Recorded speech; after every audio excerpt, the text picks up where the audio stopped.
Cette maison, vous l'avez vue construire? Je l'ai vu construire, oui. Ici, le quartier n'était pas fait.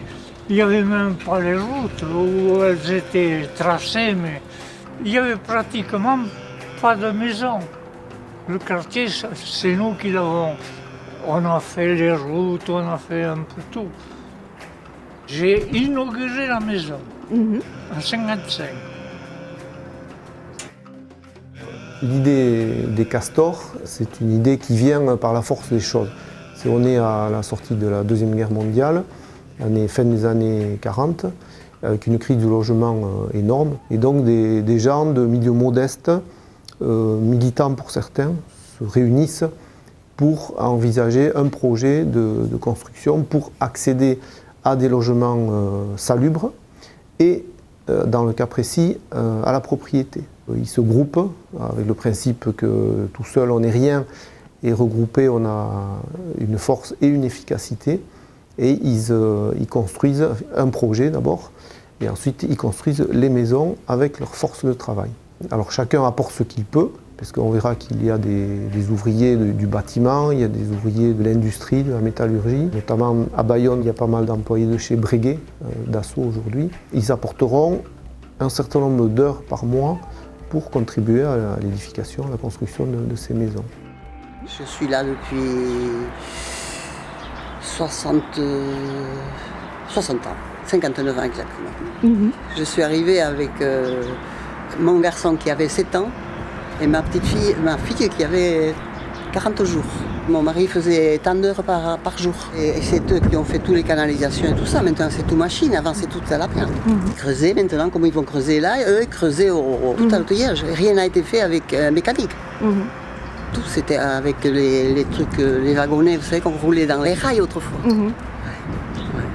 Chacun devait donner 24 heures par mois en hiver, 32 en été et 2 semaines de congé. À l'époque, il y avait 3 semaines de congé payés. Il faut se rendre compte que c'était quand même un apport non négligeable. La philosophie, on peut dire, des castors, là aussi c'est écrit dans le projet, où chacun ne vient pas bâtir sa maison et puis fini. Chacun vient aider les autres à bâtir la maison de l'autre et la sienne propre, bien sûr. Et ça a créé un esprit qui est resté quand même assez présent, assez vivant pendant pas mal d'années. Le quartier s'était organisé pour faire, par exemple, des centrales d'achat. Il n'y avait pas de supermarché. Donc, centrales d'achat, on achetait des laitages, du beurre, des yaourts, des petits Suisses en commun, ce qui faisait baisser le prix. Des pommes de terre, même on faisait venir du poisson de l'Orient. Il n'y avait pas de machine à laver ou si peu dans la maison. Et donc avaient été achetées 3 machines à laver et 3 diables pour les porter. Et les machines circulaient de maison en maison.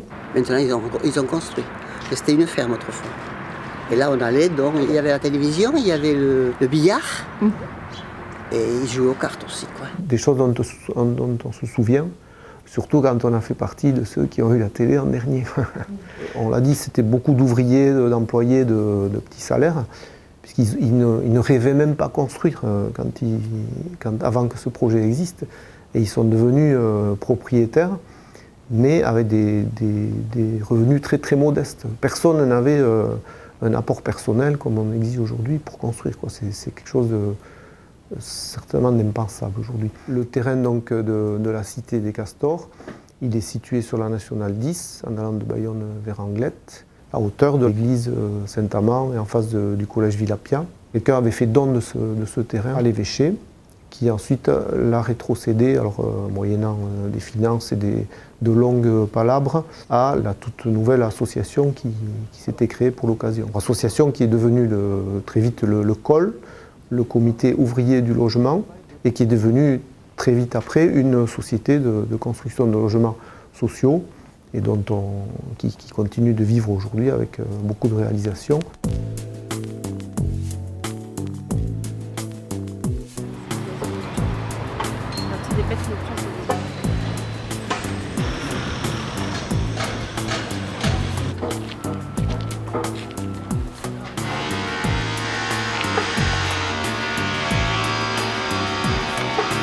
Alors ici on se trouve dans la ZAC du Séquet, On a un chantier qui est en cours là, de construction qui représente à peu près 55 logements. Donc écoquartier, c'est-à-dire de mettre tout ce qui est l'environnement et l'humain au cœur du projet. L'habitat participatif est un élément aussi de l'écoquartier. C'est comment associer les habitants et qu'ils soient vraiment au cœur du projet. Et ils aient une influence sur la qualité de leur environnement et de leur logement et de tout ce qu'ils peuvent partager en commun. Participatif, pour moi, c'était décider de tout ce qui allait nous entourer, de la vie du quartier, des infrastructures qu'on allait mettre, vraiment de la vie quotidienne au quartier. Moi, je suis bayonnaise et mon compagnon est Saint-Jean-de-Luz. On cherchait à habiter plus du côté de Saint-Jean. On habitait déjà à Cibourg. Comme on ne pouvait pas vraiment financièrement acheter sur Saint-Jean, on a décidé de venir à Bayonne et de retrouver un peu ce qu'on avait sur Cibourg. Une vraie vie de quartier, en enlevant peut-être les inconvénients du centre-ville. Et donc c'était parfait ici, c'est exactement ce qu'on fait. C'est là que commence le programme Amaritain. Et nous serons dans le dernier bâtiment, là-bas. Le dernier bâtiment en béton qui est encore en construction. Et nous serons de l'autre côté route. Le degré de participation séqué, je pense qu'il est, d'après ce qu'on peut sentir et la façon dont tu nous as donné la parole et la façon dont tu nous as permis de prendre des décisions, c'est vraiment quelque chose dont j'ai jamais entendu parler dans la région. C'est sous forme d'ateliers avec des médiateurs qui nous aident pour l'instant à nous connaître et à discuter entre nous. Josiane et Florence, nous fait partie du projet Résidence Canopée faite par le COL, donc bâtiment B4 en plein milieu. Là. Par là, oui. On est Jérémy et Nathalie, donc nous on est à Malheureux aussi, le bâtiment A. Le premier exercice pratique qu'on vous propose, puisque le thème de l'atelier c'est les déplacements, on va s'intéresser donc à vos déplacements actuels. Où est-ce que vous allez le plus souvent dans l'agglomération? Quelles sont vos destinations communes? Pour après pouvoir faire montrer des besoins, notamment en termes de transport en commun, de desserte du quartier. On vous demande juste de positionner vos destinations les plus fréquentes. Est-ce que vous allez au moins une fois par semaine, voire une fois par jour pour ce qui concerne le travail? On a pu s'exprimer sur les transports en commun, sur la gestion des déchets, les commerces qu'on allait pouvoir voir s'implanter dans le quartier, ce qu'on allait pouvoir faire de la ferme. Il a été question d'y mettre un café associatif, il est question aussi d'y mettre quelques chambres d'hôtes, comme les logements ne sont pas très grands, les gens qui veulent recevoir du monde, avoir quelques chambres disponibles si on veut recevoir de la famille dans le quartier.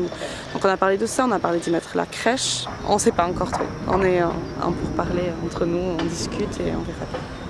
On définit toute une méthodologie de travail avec les habitants. Comment faire en sorte qu'il y ait 50 personnes qui soient d'accord entre elles, c'est pratiquement impossible.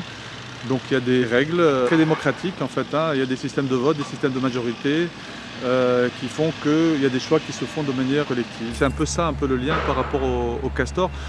Bon, plus que la notion d'écoquartier, parce qu'à l'époque c'était pas forcément ça qui était le plus qui motivait les gens, mais c'est vraiment la solidarité entre les gens, comment partager des choses, comment vivre en sachant avec qui on est, en se parlant quoi. Et non pas, c'est pas une somme d'individus, mais c'est vraiment un collectif et avec toute la notion de solidarité qui va avec et de partage. Il y avait des choses qui se passaient dont on ne mesurait pas l'importance. Mais en termes de solidarité, on va dire des gros mots là, mais de fraternité aussi, il y a des choses qui se sont passées, pas forcément écrites dans les livres, mais qui étaient très très fortes. C'était la fête, oui, on était bien avec tout le monde, c'était bien organisé quoi. Ce que ça apporte à une ville, c'est que c'est vraiment toute une évolution en fait, des mentalités. Tout l'urbanisme qui se fait aujourd'hui se fait avec cette réflexion sur l'environnemental, sur la mixité, sur la place du stationnement, sur les problèmes énergétiques. C'est pas toujours facile, je pense que j'espère que les gens ne se démotiveront pas parce qu'on n'est pas d'accord. Il suffit de discuter. Puis même si on n'arrive pas à obtenir gain de cause sur quelque chose, peut-être que sur un autre sujet on n'y arrivera pas et c'est ce qu'il faut se dire pour avancer.